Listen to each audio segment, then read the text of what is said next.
¿Qué tal? Muy buenas tardes a las personas que hoy nos acompañan. Sean bienvenidas al conversatorio Reglas de Integridad para el Ejercicio de la Función Pública, organizado por Excelencia Administrativa y Exat TV. Soy María Fernanda Estrella Cantún y me honra ser la moderadora de este conversatorio. Estaré acompañándoles a lo largo de esta transmisión. Esta tarde darán soporte al tema personalidades destacadas en el ámbito jurídico, a quienes agradecemos de antemano su contribución para con quienes están visualizando este en vivo. Ellas y él son la maestra Marcela del Carmen Polanco Collí, abogada postulante y directora general del Corporativo Jurídico Empresarial Art Juris. Tenemos también a la licenciada Dulce María Castromay, defensora pública del Instituto del Acceso a la Justicia del Estado de Campeche.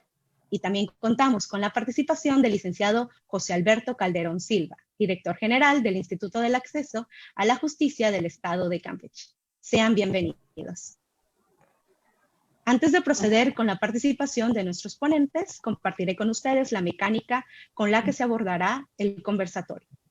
Cada ponente tendrá un tiempo de 15 minutos como máximo para su exposición respecto al tópico del conversatorio.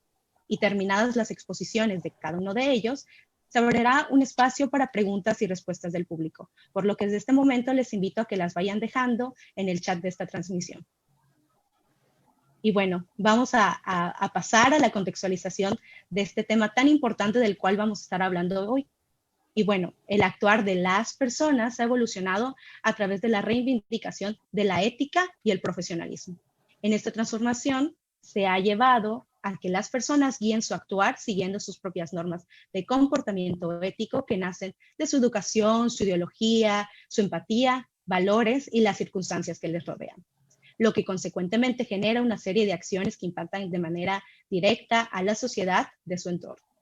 Derivado de lo anterior, el derecho y en particular el ejercicio de la función pública no pueden permanecer ajenos a las situaciones que les rodean, por lo que, bueno, es importante que se preocupen y se ocupen de que en su ejercicio diario tengan presentes todas aquellas reglas de integridad que rigen su actuar. Entonces, cabe preguntarnos, ¿cuáles son esas reglas de integridad para el ejercicio de la función pública? Para dar respuesta a esta pregunta, cedo el uso de la voz a la maestra Marcela Polanco. Adelante.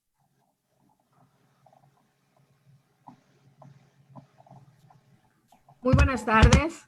Pues primero que nada, muchísimas gracias a Exat TV por la oportunidad de participar en este espacio para hablar de este tema tan importante que es la integridad y toda esta gran campaña que ha salido a favor de erradicar las malas praxis que había en el servicio o en la función pública y poder crear una nueva cultura de legalidad y de integridad.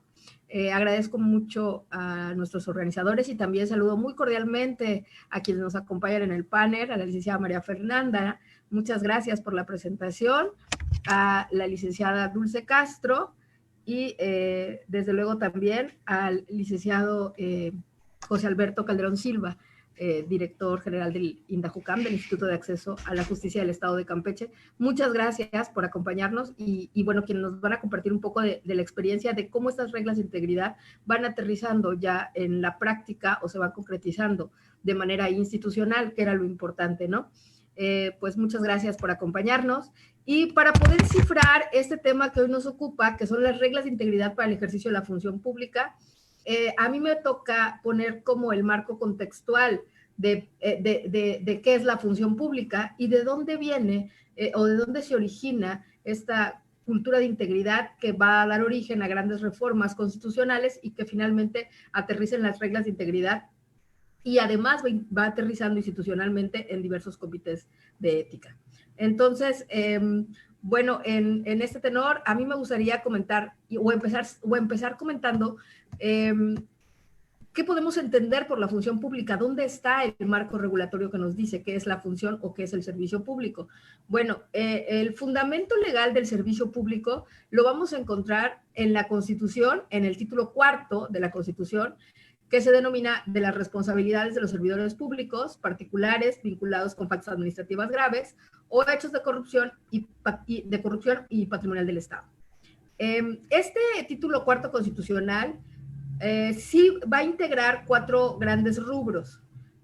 va a integrar primero el artículo 108, que es el que nos define el contexto del servicio público, que ahorita se los voy a platicar. Tenemos luego el 109 y 110, que lo que nos van a hablar son de procedimientos sancionadores de servidores públicos, cómo se sancionan las faltas para servidores públicos, y el artículo 113, que nos habla de la creación del Sistema Nacional Anticorrupción, que fue la gran reforma a este título constitucional que tuvimos en esta década y que da origen o que termina de materializar esta cultura de integridad en el ejercicio del servicio público. Entonces, del 108, que nos habla del contexto del servicio público, y del 113, que crea el Sistema Nacional Anticorrupción con esta nueva visión del ejercicio del servicio público, podemos partir para aterrizar. Primero, que conforme al artículo 108, el concepto de servidor público que nos establece la Constitución, pues nos dice que se van a reputar como servidores públicos los representantes de elección popular, los miembros del Poder Judicial de la Federación, funcionarios y empleados, y en general toda persona que desempeñe un cargo o comisión de cualquier naturaleza en el Congreso de la Unión o en la Administración Pública Federal, así como a los servidores públicos de los organismos a los que la Constitución va a otorgar autonomía, y quienes van a ser responsables tanto por actos como por omisiones en que incurran en el desempeño de sus funciones. Este es, pues, entonces, el marco constitucional de la función pública y de los servidores públicos, previsto en el 108 constitucional. Por otra parte, la reforma constitucional que da luz al Sistema Nacional Anticorrupción, el cual es un sistema que se genera a partir de una iniciativa ciudadana, que eso es súper importante. Esta cultura de integridad viene a través de una iniciativa ciudadana que es por dos organizaciones, fue impulsada por ahí del 2016, el 2016 toma formal, pero desde el 2014 ya habían estado planteándose una iniciativa ciudadana que se llamaba 3 de 3, que lo que buscaba era transparentar las declaraciones patrimoniales y las acciones de los servidores públicos. Buscaba promover transparencia y legalidad en todo el ejercicio de la función pública. Finalmente, esa iniciativa 3 de 3, que llega en febrero de 2016, y finalmente en julio del 2016 el Congreso aprueba como primer paquete de leyes anticorrupción, nos da el marco normativo con base al cual se crea este Sistema Nacional Anticorrupción, que viene a ser una instancia descentralizada que coordina a las autoridades, y es importante, no solo a nivel federal, a nivel estatal y a nivel municipal. ¿Y qué es lo que coordina el Sistema Nacional Anticorrupción? Coordina lo que ya había venido coordinando la Constitución en los artículos 109 y 110, la sanción de los servidores públicos. Pero trae una novedad. No solo busca ya diseñar políticas anticorrupción para sancionar e investigar actos de corrupción, sino también, por otra parte, trae como objetivo, que es la novedad, el fomento a estas estrategias de transparencia, de ética, de legalidad en el servicio público. Entonces, el Sistema Nacional Anticorrupción nos maneja en su ley que primeramente la ley es de orden público, es de observancia general para todo el territorio, y lo que va a establecer es las bases de coordinación entre la Federación, los estados y los municipios para el funcionamiento de este sistema nacional previsto en el artículo 113 de la Constitución de los Estados Unidos Mexicanos, para efectos de que se prevengan, investiguen y sancionen faltas administrativas, lo cual está contemplado en las primeras 5 fracciones. Pero en la fracción número 6 nos trae, en la fracción 7, empecemos por ahí, en la 7, nos habla, la fracción 7 de esa ley nos dice que otro de los objetivos, aparte de los de sanción que ya habían estado establecidos en las fracciones anteriores, es establecer bases y políticas para la promoción, fomento y difusión de la cultura de integridad en el servicio público, así como la rendición de cuentas, de la transparencia y la fiscalización de control de los recursos públicos. La fracción 8 nos habla de que se van a buscar establecer acciones permanentes que aseguren la integridad y el comportamiento ético de los servidores públicos. Y va a buscar también como objetivo crear bases mínimas para que toda instancia, toda institución del Estado mexicano pueda establecer políticas públicas vinculadas o relacionadas a la ética y a la responsabilidad en el servicio público. Entonces, 7 y 8, que son la parte que da pie a esta nueva cultura de integridad que se busca fomentar, vienen a materializarse con esta gran reforma constitucional que tuvimos, que reitero es la novedad. Antes sí existían, desde luego, instituciones que tenían sus códigos de ética, pero no venía no venía como una política pública perfectamente direccionada, que fue la novedad que trajo, y que se vincula a la fracción 6, que les iba a comentar hace ratito, pero que ahorita la dejo al final. ¿Por qué? Porque la fracción 6 lo que hace es vincular,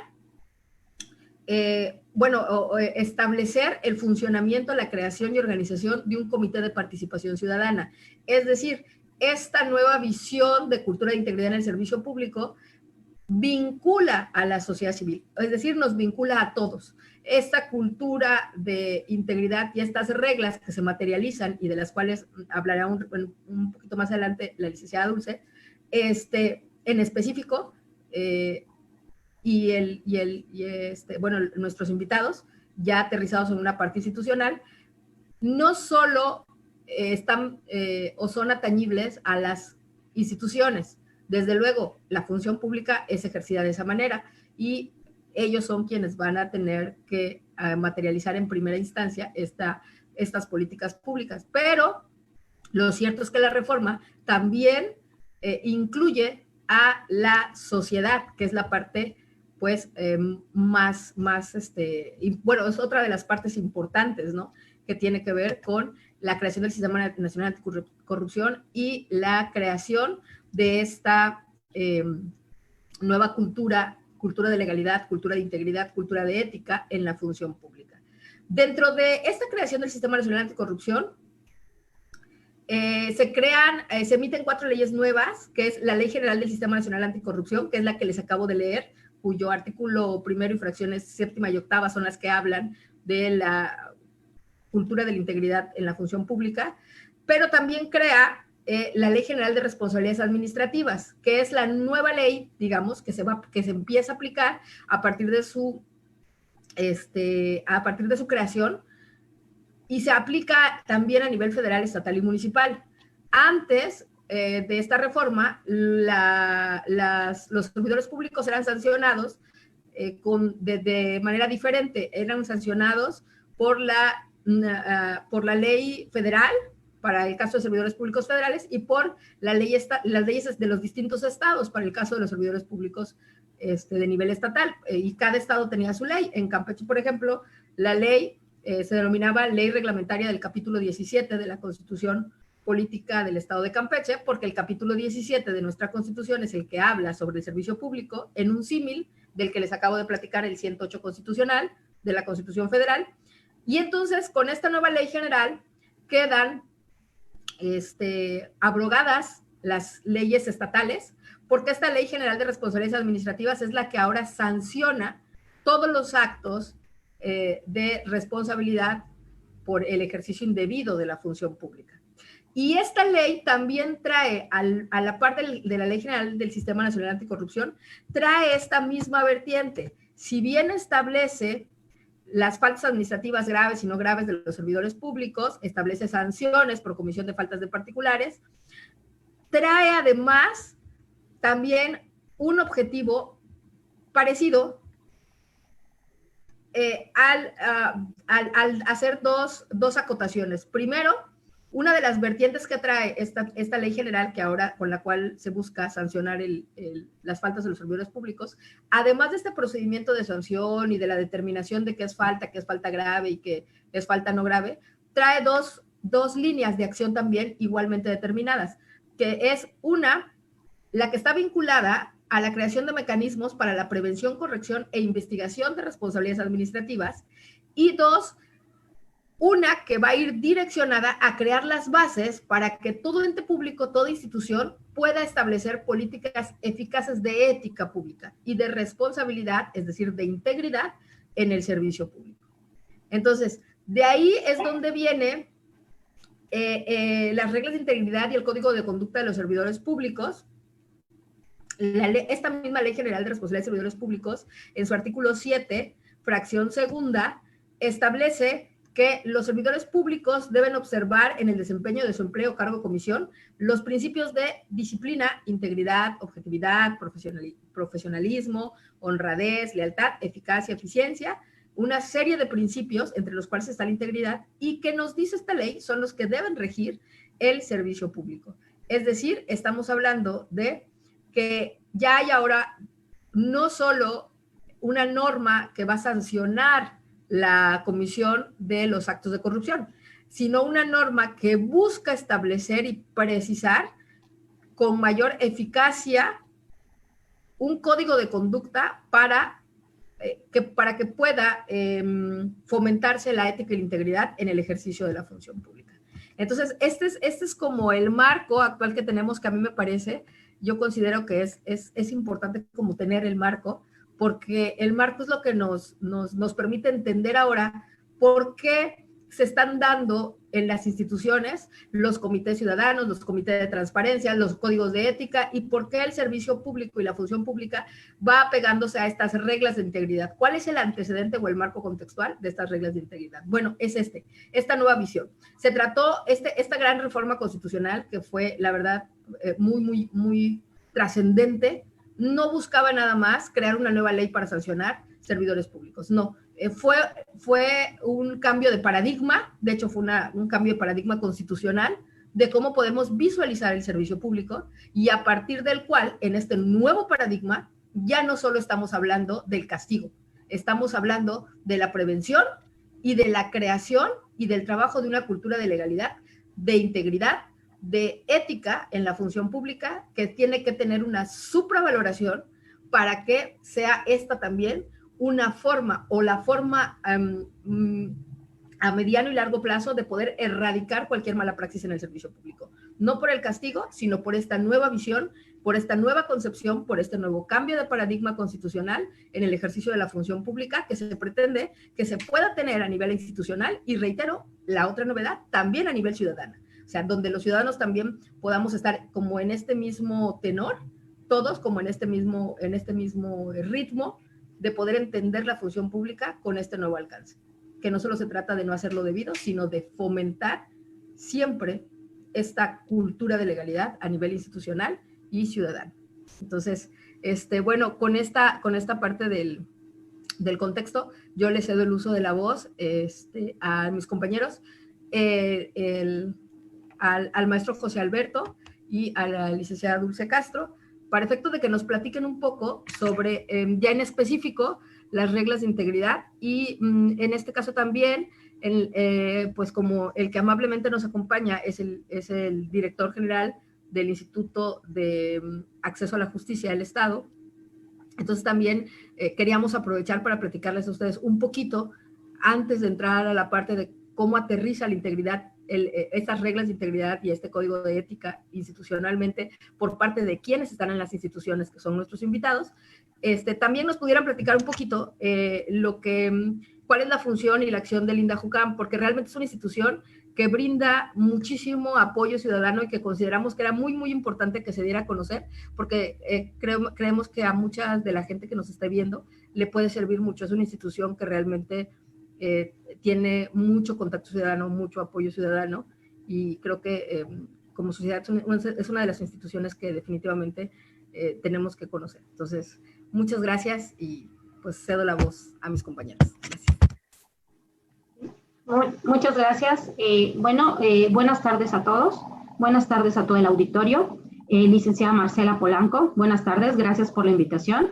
Gracias también por la invitación a Excelencia Administrativa. María Fernanda, muchísimas gracias por el inicio de este conversatorio, y obviamente agradezco al licenciado Calderón. Bueno, yo le llamo así porque tenemos toda la confianza, es nuestro director, y obviamente él amablemente autorizó esta participación de su servidora en este conversatorio, que estoy de verdad llena de gusto por participar y llena de gusto por participar con él en un panel. Obviamente un poco nerviosita, ¿no? Por tenerlo aquí, porque él es la cabeza del instituto y lo ha hecho, bueno, de manera excelente. Me permito decírselo, director. Y bueno, pues para iniciar esta parte aterrizada, como lo comentaba muy bien la maestra Marcela, pues voy a permitirme hacer un análisis o un resumen de nuestro código de ética de los servidores públicos estatales, y bueno, posteriormente pues ya el licenciado Calderón pues podrá extender el tema en cuanto a las actividades que tenemos, que él es la persona indicada, ¿no? Para poder platicarnos acerca de las actividades que ya hacemos como el INDAJUCAM, ¿no? Como el Instituto de Acceso a la Justicia. Pero bueno, pues les voy a platicar de este tema. Es un tema sumamente importante, extenso, pero pues el día de hoy lo abordaremos de manera general en las cuestiones sumamente importantes, como es el objetivo de la trascendencia de este código de ética, el cual en este documento descansan las reglas, exactamente las reglas de integridad del ejercicio de la función pública, el cual es contar con servidores públicos con una sólida cultura de servicio y con una sólida cultura ética. Estos absolutamente convencidos de la dignidad y de la importancia de la tarea que todos los servidores públicos tenemos. De ahí la necesidad y el compromiso de formar servidores públicos con principios, con valores éticos, y obviamente que el desempeño cotidiano y la vida diaria también los contenga. Que los principios rectores y obligaciones señalados en nuestro código de ética deben de ser cumplidos por todos los que integran la administración pública estatal. Asimismo, ante cualquier circunstancia o actuación de todo servidor público, de acuerdo a los objetivos planteados por el Plan Estatal de Desarrollo, impera el respeto a los derechos humanos, el respeto a la igualdad de género y obviamente el respeto a la dignidad de todas y cada una de las personas con las que nosotros tenemos el contacto, ya que nuestra institución, el Instituto de Acceso a la Justicia, es la institución que tiene un contacto directo con las personas. Nosotros los acompañamos en el transcurso, obviamente, de un proceso jurisdiccional. Somos la compañía que tienen las personas y tenemos que respetar su dignidad.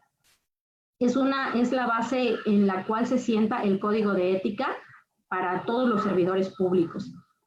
En adición a estos principios, como ya lo mencionaba bien la licenciada Marcela, de legalidad, de honradez, de lealtad, de imparcialidad, de eficiencia y eficacia, es necesario dar a conocer aquellos valores y reglas claras que también tienen que ver con la integridad y la importancia de ser aceptados. ¿Por qué? Porque todos estos valores y principios que he mencionado son aceptados por la sociedad misma.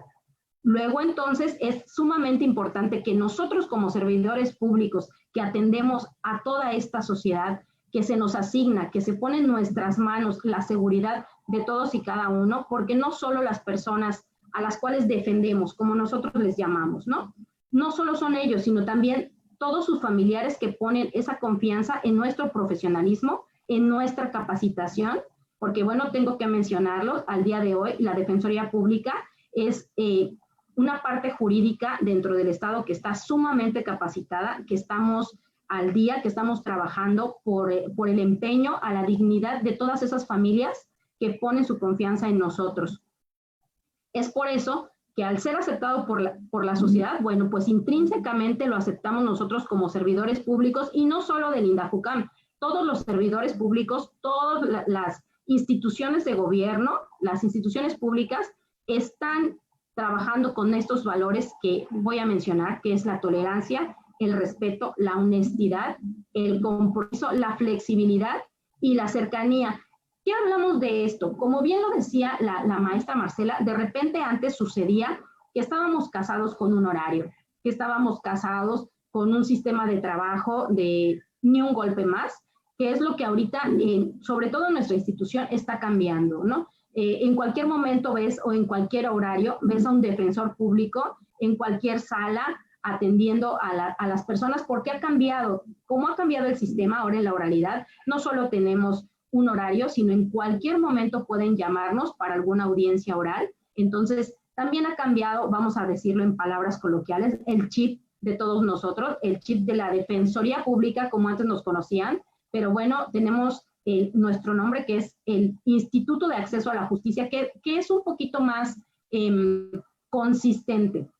Nosotros tratamos de que todas las personas, todos los ciudadanos accedan a la justicia por nuestra vía. por nuestra ayuda, como les decía, nuestro acompañamiento. Entonces, nosotros tenemos que tener todos estos valores, y el que mencionaba específicamente es el de flexibilidad. ¿Por qué? Porque estamos nosotros a la escucha de las personas que nos necesitan en cualquier momento, y obviamente la cercanía. ¿Esto qué quiere decir? Que nosotros vamos de la mano con las personas, vamos ayudando, vamos escuchando a la familia, y obviamente la atención jurídica, bueno, pues está desde el principio hasta el final, porque nosotros en el Instituto de Acceso a la Justicia, pues tenemos una serie de actividades que de repente por ahí las personas solo están casadas con la parte penal, y pues obviamente no solo somos penales, también somos civiles, y tenemos unos asesores y unos defensores muy capacitados, y también tenemos la parte de las víctimas, también tenemos asesores de víctimas que también están ahí de la mano siempre pues con las personas. Entonces, para esto resulta necesario emitir las reglas de integridad para ejecución de la función pública en todas y cada una de las dependencias, pero obviamente nosotros hoy venimos a hacer una plática en cuanto al Instituto de Acceso a la Justicia y cómo desarrollamos nuestras actividades, lo que proveerá el mejoramiento de este servicio público. ¿Por qué? Pues porque si nosotros tenemos una actitud diferente, tenemos una mentalidad abierta a servir, porque pues nuestro nombre lo comenta, ¿no? Servidores públicos. ¿A quién servimos? Al público. ¿A quién servimos? A los ciudadanos que tienen la necesidad de tener un defensor público que no tenga ningún costo, que ellos estén cobijados por esta institución, la cual les dice, podemos apoyarlos, podemos atenderlos sin ningún costo. Entonces, esto se va a traducir ¿en qué? En mejoras gubernamentales, porque nosotros obviamente siempre estamos cubiertos de esta parte estatal, de que el Estado es, con lo que nosotros reflejemos, pues obviamente el Estado va a estar también detrás de nosotros, ¿no? Con todo el apoyo. ¿Y esto qué va a resultar? El mejoramiento y obviamente la prevención, y en este camino la erradicación de la corrupción y el desarrollo de los sistemas integrales de ¿qué? De rendición de cuentas. Porque al fin y al cabo nosotros como servidores públicos, eso es lo que tenemos que hacer, una rendición de cuentas. Que el Estado promueva acciones para fortalecer la transparencia, la rendición de cuentas, como les decía, la legalidad y el combate a la corrupción. Sin embargo, los verdaderos cambios se dan, como les decía, de manera individual.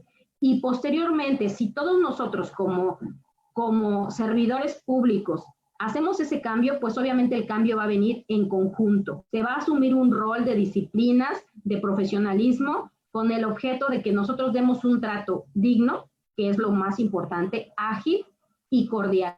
¿Por qué? Pues porque también ahora cambia ese lineamiento de que, bueno, pues no sé, quizás mañana, sino no. Ahora en el Instituto de Acceso a la Justicia, obviamente con la dirección del licenciado Calderón, las cosas tienen que ser ágiles, tienen que ser cordiales. Tenemos siempre una buena cara para las personas que llegan hasta nosotros a solicitarnos. ¿Qué nos solicitan? Una ayuda que obviamente es obligación de nosotros dárselas, pero no solo ofrecerla o darla por el simple hecho de que somos servidores públicos, sino, ¿por qué? Porque tenemos ahora que mostrarnos con toda la dignidad humana que tenemos nosotros y obviamente reflejarla en las personas que nos están pidiendo ese apoyo jurídico, ese acompañamiento, convencidos en que esto va a trascender para presentar las labores del servidor público en la sociedad como un mejoramiento y una buena actitud,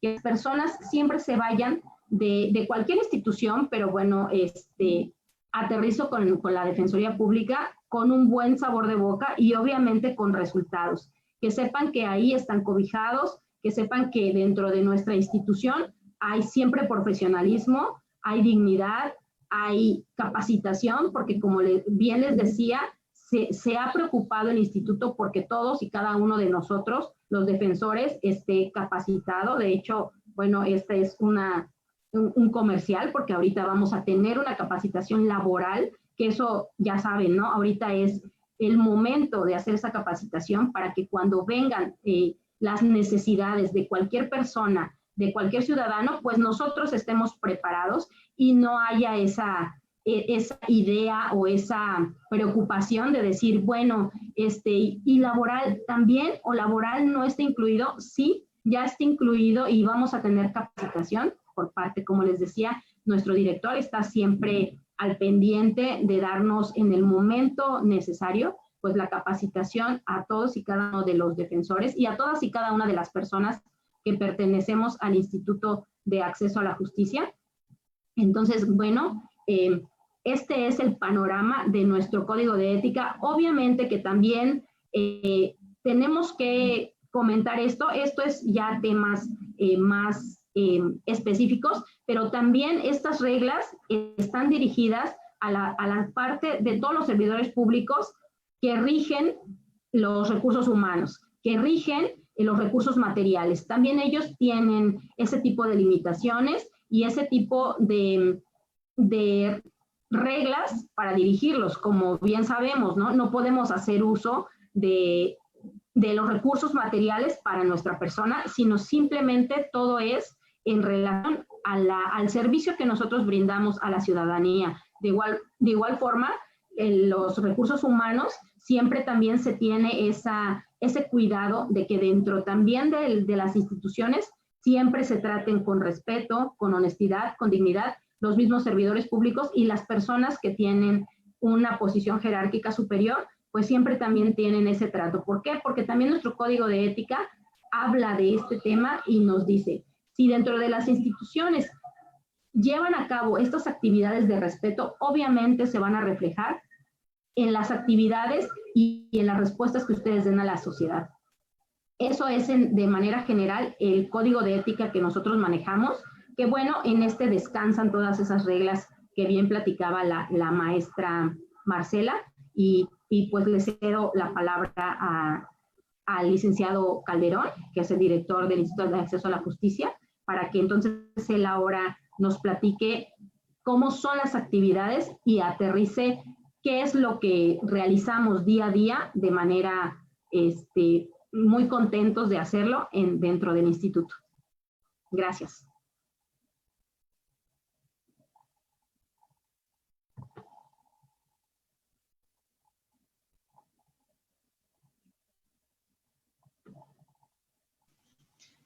Licenciado José Alberto, ¿podría por favor activar su micrófono?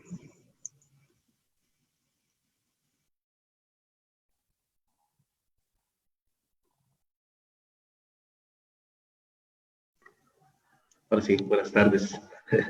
Agradezco Excelencia Administrativa el espacio que nos brinda para platicar con ustedes un ratito.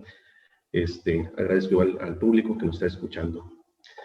Miren, dentro del instituto tiene varias leyes que nos regulan.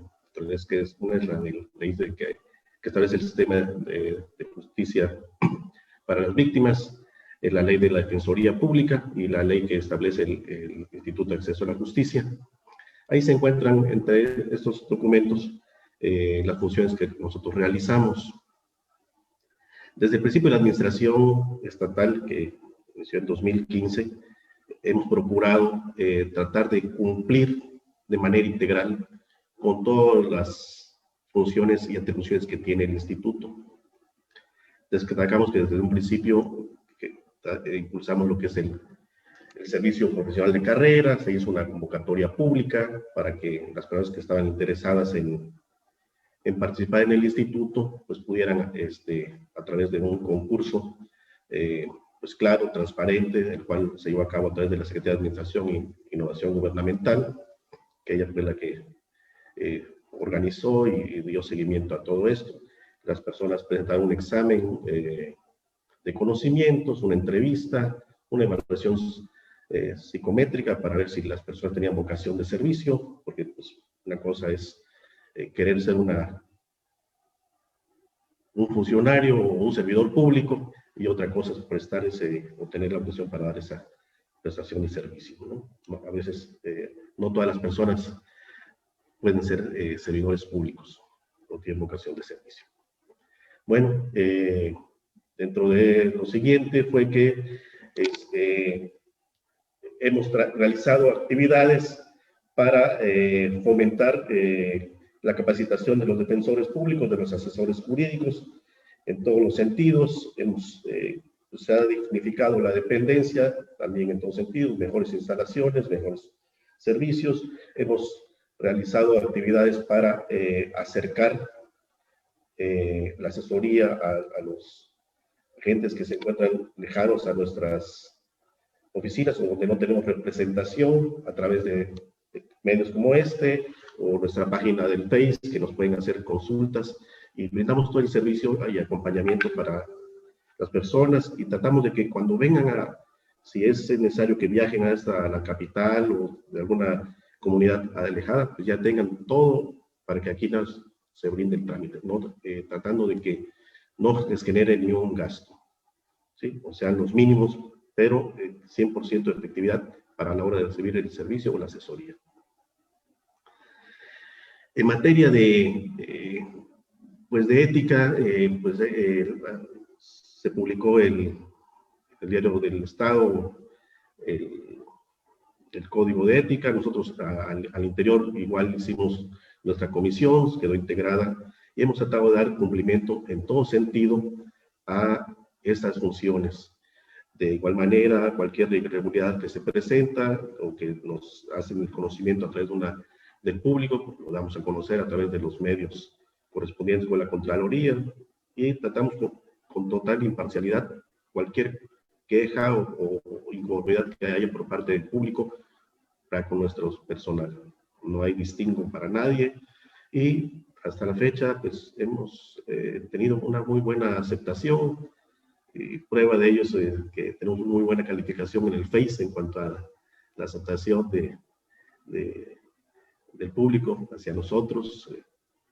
Y en la materia de capacitación, pues hemos solicitado apoyos a las embajadas de Gran Bretaña, de Canadá, la Secretaría de Gobernación. Aquí agradezco a la licenciada Olga Sánchez Cordero, quien amablemente durante una entrevista que tuvimos a principios de año, pues nos dijo y nos ofreció toda su ayuda para completar nuestro personal. Como dice la licenciada Dulce, yo creo que tienen ellos un buen nivel de desempeño, y socialmente, pues yo muy contento de la manera que han logrado penetrar en la sociedad y cambiado un poquito la percepción de lo que hacía tanto el defensor público como el asesor. Dentro de lo que ellos realizan, pues bueno, aquí vemos materia penal, civil, mercantil, próximamente administrativa, aunque lo tenemos en la ley, no tenemos los defensores administrativos, pero espero pronto contar con ese apoyo y que nos brinden, así como, aunque tampoco tenemos defensores laborales, pues vamos a tratar con el recurso humano que tenemos, que ellos adquieran otros conocimientos y habilidades para poder prestar ese servicio, y pues bueno, seguir manteniendo nuestras funciones como asesores y defensores públicos. En la Defensoría tenemos un promedio de 570 personas diarias en toda la geografía estatal. Considero que es un buen número, se ha triplicado nuestra atención hacia las personas. Hemos puesto, pues bueno, tengo un excelente equipo de trabajo y hemos puesto todo el talento de todos ellos al funcionamiento de la sociedad. Tratamos en la ley de Defensoría Pública, pues bueno, tenemos unos principios, 10 principios que nos rigen en cuanto a la actuación de lo que es el defensor público y asesor jurídico, ¿sí? Que son, antes que nada, la legalidad. Ellos, todo lo que hacen debe estar apegado a derecho, tienen independencia funcional, quiere decir que nosotros, o en un caso personal, jamás damos una instrucción en contra o para favorecer a alguna de las partes. Ellos actúan con total independencia, ¿sí? Confidencialidad, total entendimiento entre las partes, no hay ninguna intervención a tercera parte, son completamente autónomos en su actuación, salvo que existiera algún riesgo de una cuestión, intervenimos, pero para todo dictarlo conforme a derecho. ¿Sí? Nuestras funciones también son obligatorias y gratuitas, nuestra función. No cobramos. Tratamos de que la gente, o le decimos a la gente más bien, que nuestros servicios son gratuitos. Ellos no tienen por qué generar un peso, más los que sean propios de la naturaleza de su caso. ¿Sí? Es actuar con diligencia, con excelencia, con profesionalismo y igualdad y con equilibrio procesal. Ellos se rigen solitos, son autónomos y pues creo que se desempeñan con mucho profesionalismo.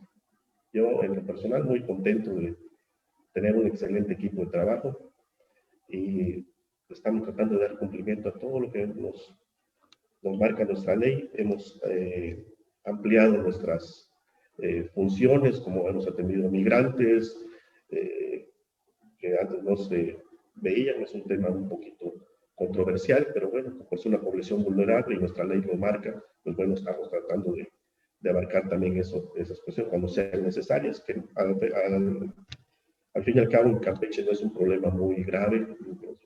Somos un estado no somos productor ni gran receptor, pero bueno, tenemos alguno que otro caso y brindamos la asesoría cuando sea necesario. ¿Sí? No sé si algo más abundar ustedes me digan. Muchas gracias, licenciado José Alberto, por sus aportes que vienen también desde la expertise y desde la experiencia del manejo de esta institución. Y bueno, cedo nuevamente el uso de la voz a la maestra Marcela Polanco a fin de que haga el cierre de este tema y bueno, demos continuidad a este conversatorio. Muchas gracias. Bueno, pues creo que ya después de este panorama institucional, que lo que traíamos como propósito del conversatorio es que pudiéramos ver este panorama de una institución en específica, cómo aterriza y materializa en el código de ética y en la función pública esta nueva visión del ejercicio del servicio público.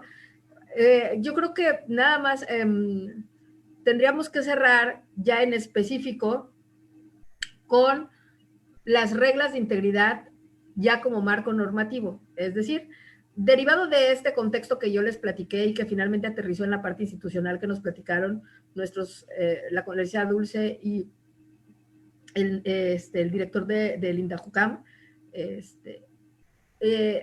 yo creo que nada más valdría cerrar manejando el alcance que realmente ha tenido esta aplicación de estas reglas. Bueno, para empezar, puntos importantes.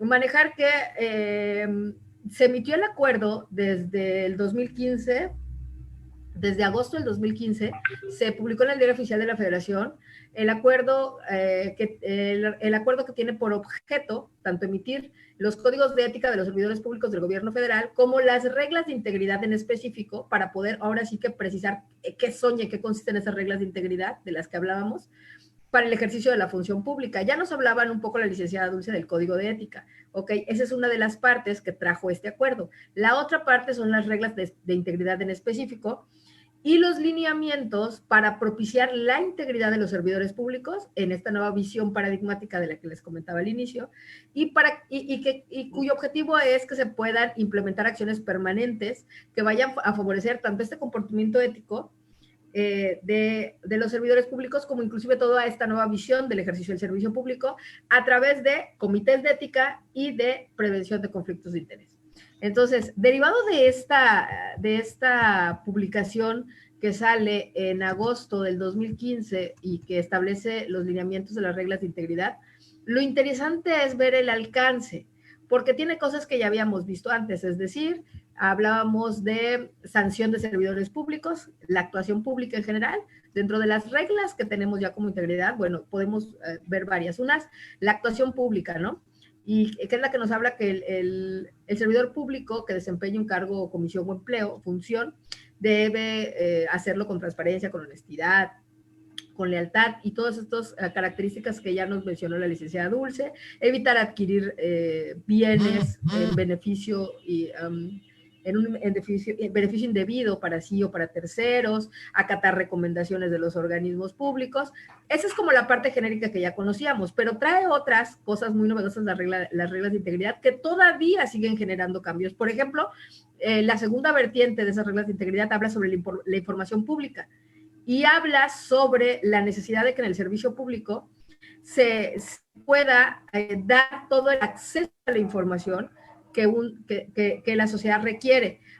Pero ya no solo es dentro de lo que le corresponde o al servidor público o dentro de lo que está en su ámbito de competencia, nada más en cuanto al fondo, sino tiene que ver en cuanto a la forma. Es decir, se establecen violaciones a esta regla y entre las violaciones, por ejemplo, está que se asuman actitudes imperatorias. Es decir, el servidor público no puede tener una situación de violencia o de arbitrariedad al momento de brindar la información, no puede retrasar de manera negligente esas actividades que tiene la gente o que a la gente le corresponde, no puede decir que no existe la información, no puede ocultar la información, no puede proporcionarla de una manera indebida, sino tiene que ser, les decía yo, no solo que te dé la información, sino que te la dé de la mejor manera, del mejor modo, de la forma que a ti te sea más factible. Inclusive ya viene también la obligación aparejada de que no solo cuando un ciudadano la pida, sino que ya tiene que haber una difusión pública en materia de transparencia, que lo que se le denominó en estas reglas de integridad, transparencia proactiva y gobierno abierto, que es la gobernanza abierta, en formatos que puedan ser factibles y que puedan ser eficaces para que logren el objetivo, ¿no? Y, por ejemplo, como corolario, si bien no es directo, yo sí digo que es una ola expansiva, nos acaba de llegar ahora, el 22 de agosto de 2020, la reforma en materia, la reforma a la Ley General de Transparencia y Acceso a la Información Pública, a través de la cual obliga a que ahora los poderes judiciales, tanto federales y estatales, tienen que hacer públicas todas sus sentencias. Antes de esta ley sí había publicidad para sentencias, pero se establecía como que en base a las que consideraran de relevancia. Entonces ese término relevancia era muy subjetivo y no permitía aterrizar esta publicidad. Entonces, ¿de dónde viene esta ola expansiva? Bueno, si bien la reforma que permite ahora la publicidad de todas las sentencias fue impulsada por un colectivo, porque nuevamente la sociedad civil, reitero, ha tenido una tremenda labor en este cambio paradigmático. Ellos iniciaron con esta reforma del Sistema Nacional Anticorrupción y ellos también siguen insistiendo en los puntos que deben materializarse. Bueno, hay un colectivo que se llama Lo Justo es que Sepas, que desde 2019 estaba abrogando por esto, pero lo estaba haciendo con base en ¿qué? A lo que platicamos, con base en lo que platicábamos al inicio, con base en esta nueva reforma constitucional, con base en estas reglas de integridad que dicen que la información pública debe ser certera, asequible y eficaz. No solo es que te la dé, sino que tenga que además tenga que cumplir con esta eficacia de lograr su cometido de que el ciudadano esté informado y por ejemplo, se genera esta nueva reforma, ¿no? Y tiene que ver con programas gubernamentales en otra vertiente, con trámites y servicios, los precisa las reglas de integridad, que es la que nos habla que debe ejercerse una actitud de servicio, de respeto, de cordialidad en el trato, que es parte de lo que nos hablaba la licenciada Dulce hace un momento. Entra como parte de la regla de integridad. Ya no solo es que yo te resuelva y que te atienda como dentro de la función pública que me corresponde, sino que la cordialidad, el respeto, la prontitud, la celeridad, todo eso entra como una regla de integridad del servicio público. Desde luego se tocan cosas que vienen vinculadas a una gran reforma constitucional que tuvimos en materia de derechos humanos y que nos hablan que estas reglas de integridad también van a tener que estar vinculadas al respeto de derechos humanos, que la función pública y los servidoras públicos ahora ya tienen que conocer y respetar este marco constitucional para no caer en conductas como la discriminación o la arbitrariedad, ¿no? Ya no solo hablamos de exigir alguna dádiva, que era lo que conocíamos antes en el servicio público como motivo de mala praxis, sino ahora ya no solo es eso, sino va mucho más allá. Tiene que hablar en la cordialidad, en el respeto, en el reconocimiento de la dignidad, en los tratos no discriminatorios, en garantizar de igualdad de oportunidades, de que no haya discriminación por raza, por género o por cualquier otra razón, tomar previsiones para que todas las personas en el ámbito de sus espacios puedan acceder a tener con eficacia los resultados de la función pública. Y bueno, vertientes también trae las reglas de integridad que ya conocíamos, como los procesos de sanción, de control interno, los de evaluación, de administración de bienes, los patrimoniales, bueno, esos ya los conocíamos, ¿no? Pero la novedad es esta, en la visión de puntos como la no discriminación, el respeto a derechos humanos, y en una de las vertientes específicas inclusive manejan esas reglas la cooperación con integridad, es decir, se vuelven copartícipes los funcionarios, no solo en evitar actos de corrupción, sino en que puedan detectar áreas sensibles o vulnerables a la corrupción en el ámbito de sus competencias. Eso es importantísimo y lo trae a colación estas nuevas reglas de integridad. Entonces, creo que esa es la importancia que trae esta reforma constitucional, estas nuevas reglas de integridad, esta nueva visión en el ejercicio del servicio público, porque esa es ahora la función de las y los servidores públicos, poder brindar, poder realizar el ejercicio de sus funciones en esta cooperación con este alcance que va mucho más allá del simple desarrollo de un trabajo de oficina, sino tiene que ver con la parte personal, intrínseca de un servicio público digno. Sale la palabra digna, la palabra dignidad, integridad, que no estaban en la ley, vienen a tomar una particular relevancia, ¿no? Y todo al final, ¿qué es lo que busca? Que se puedan diseñar y establecer las mejores prácticas a favor del servicio público. De hecho, así lo menciona textualmente las reglas de integridad que se publicaron en el Diario Oficial de la Federación, y estos lineamientos que lo que van a buscar como objetivo, así está en la publicación, así está en la norma, que puedan propiciar integridad y a implementar acciones que sean permanentes para favorecer el comportamiento ético y las buenas praxis en el ejercicio del servicio público. Entonces creo que eso es trascendente y nos toca a los ciudadanos también seguir siendo ojo observador, cooperar, colaborar en esta nueva visión que, si bien es a mediano plazo, yo creo que viene bien estructurada para que paso a paso podamos ir avanzando y podamos lograr esto que tal vez nos parece, a lo mejor alguien dijo por allá en algún foro que tuvimos que era demasiado ambicioso, y yo creo que sí, pero creo que es lo que tiene que hacer, ¿no? Finalmente creo que es lo correcto. Ese es el alcance real que debe tener un verdadero servicio público. Ese es el bien último, el bien común a la comunidad que debe regir como fin teleológico de la función pública del Estado. Muy bien, muchas gracias. Muchas gracias, maestra Marcela, por esta aportación y este cierre. Y bueno, vamos a proceder a un espacio breve de preguntas y respuestas por el tiempo que nos queda para este conversatorio. Y bueno, creo que también ha quedado ya bastante claro todo lo que cada uno de nuestros ponentes ha expuesto. Y les preguntan del público de Facebook, ¿cómo podemos medir la corrupción?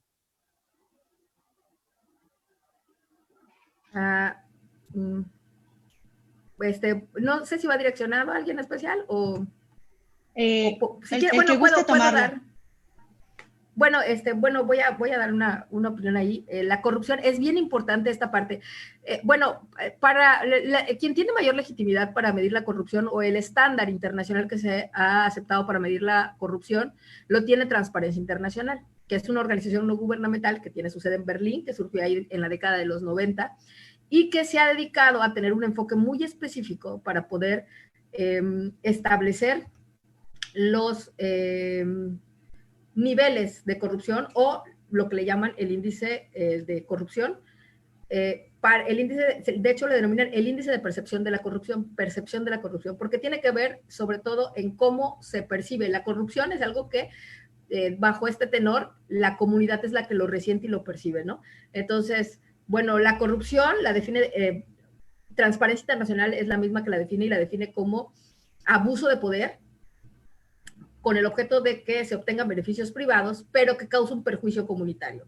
Y bien importante, porque también en esta definición hablan de integridad, y dice que está vinculada a la integridad de las personas que tienen una posición de autoridad. Entonces, está vinculado en la definición de corrupción con la posición de autoridad y la integridad de las personas que tienen una posición de autoridad.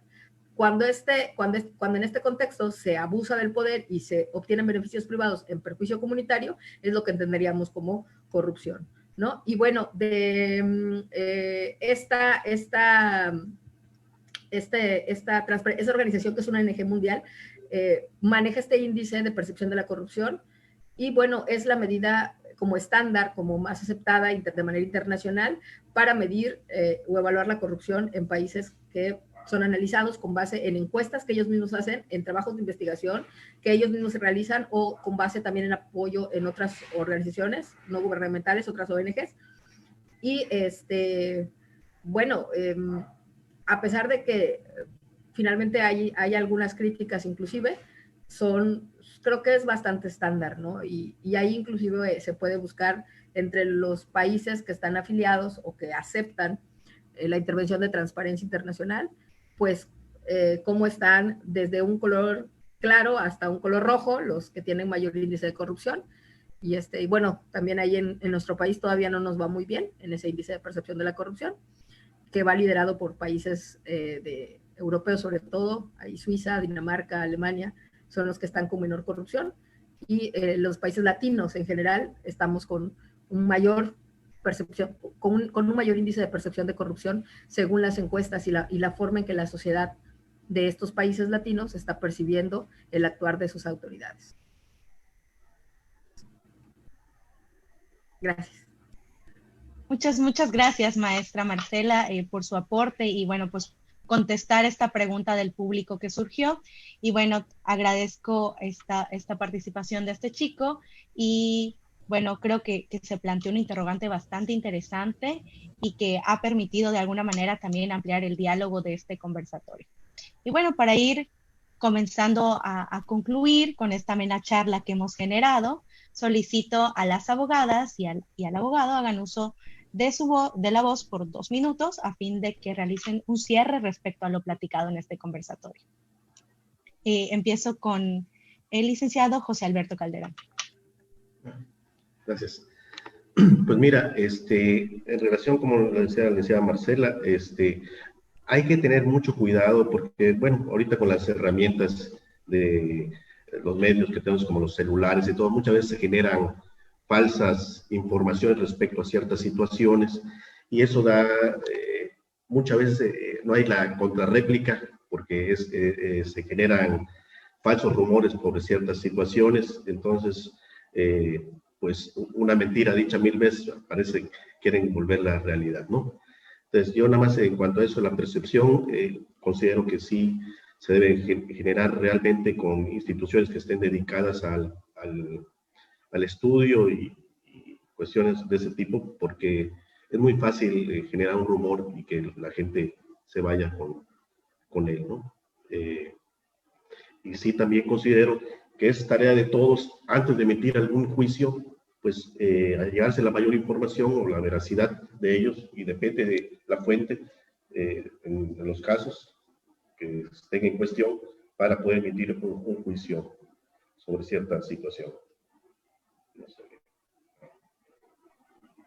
Gracias, licenciado. Licenciada Dulce, adelante. Gracias. Bueno, pues para concluir, ¿qué podemos aportar? Pues como ya bien decíamos, ¿no?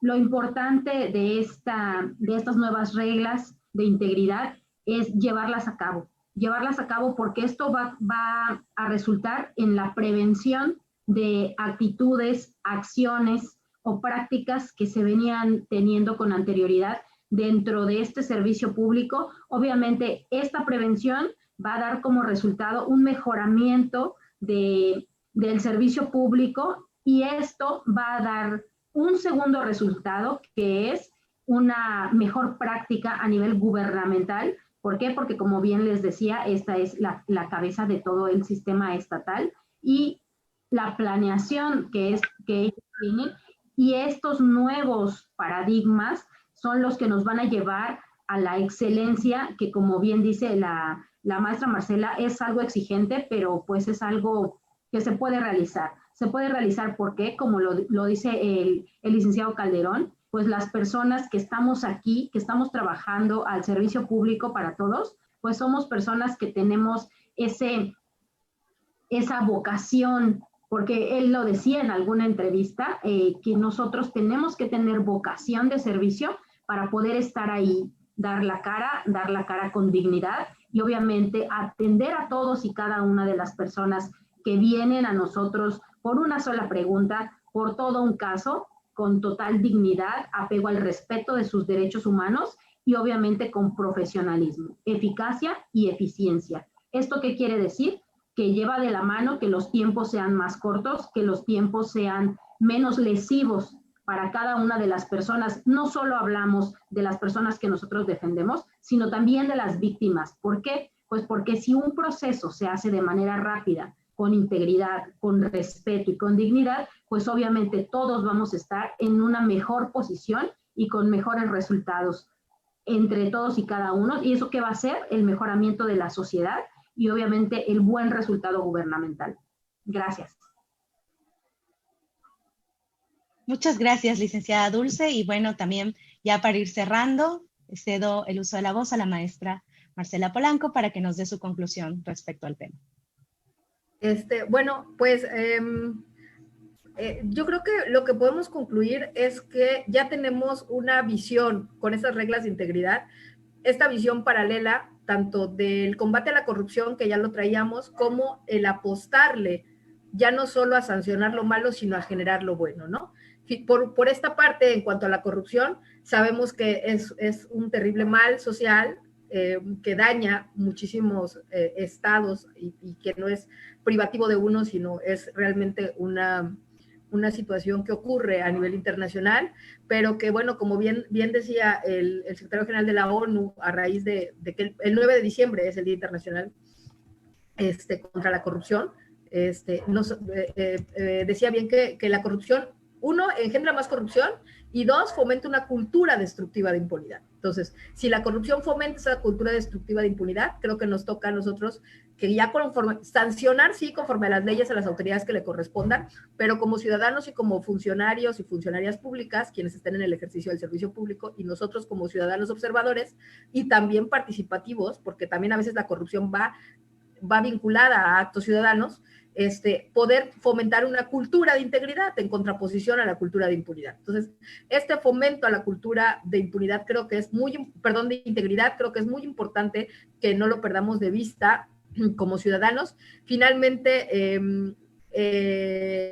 las Naciones Unidas, dentro de los Objetivos de Desarrollo Sostenible que maneja, le ha dado muchísima importancia desde el nivel internacional y se está trabajando mucho en esta generación de cultura de integridad, con el objetivo de que se pueda fortalecer uno de los 16, bueno, es el Objetivo de Desarrollo Sostenible número 16 dentro de los ODS que maneja la ONU, dentro de los diversos objetivos que a nivel mundial se pretenden lograr. Es tan importante esta cultura de integridad que está ahí contemplada dentro de uno de los DOTS, el Objetivo de Desarrollo Sostenible 16, que nos habla de paz, justicia e instituciones sólidas. Eso es lo que se busca con esta cultura de integridad, que se pueda generar una paz social, porque la corrupción genera disconformidad, que la justicia pueda llegar ya no solo normativa, sino axiológica, que de verdad se aplique de una manera en que la comunidad pueda sentir que en un estado se practica la justicia y que esto sea a través de instituciones que sean sólidas, porque la cultura de integridad genera así como la corrupción genera la percepción contraria o disconforme de la sociedad, las instituciones sólidas e íntegras generan esta nueva percepción a favor de la jerarquía y estructura del Estado, que creo que es muy importante porque finalmente todo esto contribuye a lo que ha marcado como corolario LOTS y que creo que es lo importante para todas y todos y que ojalá y nos podamos llevar esta noche, que es tarea de todas y todos, poder tener todos esta cultura de integridad para poder promover y lograr sociedades justas, inclusivas, pacíficas y prósperas. Creo que esa es la sociedad y la comunidad en la que debemos y nos merecemos aspirar a vivir todas y todos. Muchas gracias. Muchas gracias, maestra Marcela, y a cada uno de nuestros ponentes, licenciada Dulce, licenciado José Alberto. Y bueno, de lo conversado y expuesto por nuestros panelistas y el público con sus preguntas, concluimos que el quehacer de las y los servidores públicos no se desentiende de la preocupación de implementar reglas de integridad en su actuar diario y tener a bien ir eliminando todas aquellas acciones que estén encaminadas a actos de corrupción o al incumplimiento de sus funciones. ¿Esto por qué? Porque es importante ir haciendo un cambio en el paradigma, como bien comentaba la maestra Marcela, constitucional del servicio público, y bueno, visualizar una nueva función pública que no esté enfocada solamente en la sanción, sino que también hablemos de la generación de una nueva visión que sea enfocada a derechos humanos, que sea ética, profesional, que también tenga una visión de responsabilidad social, de legalidad, de honradez y de todos aquellos principios que ya se mencionaron en este conversatorio, incluso por la licenciada Dulce, y que bueno, esto se va a ir traduciendo también en un buen actuar y un servicio íntegro de quienes conforman la función pública. Y que bueno, nos llevamos también con estas prácticas la prevención de las malas praxis y también llegar al mejoramiento del actuar de nuestros servidores públicos que nos lleve a la excelencia. Entonces, eso es lo que podemos concluir y que es muy importante porque también nos va a llevar a generar instituciones públicas, eficaces e inclusivas y que estén en búsqueda de la justicia. Y bueno, de esta manera damos por concluido este conversatorio. A nombre de Excelencia Administrativa y EXAT TV, agradezco nuevamente a las y el panelista su participación, así como al público en general por su asistencia. Muchas gracias. Buenas noches. Buenas noches. Muchas gracias. Muy buenas noches. Buenas noches. Muchas gracias. Buenas noches a todos.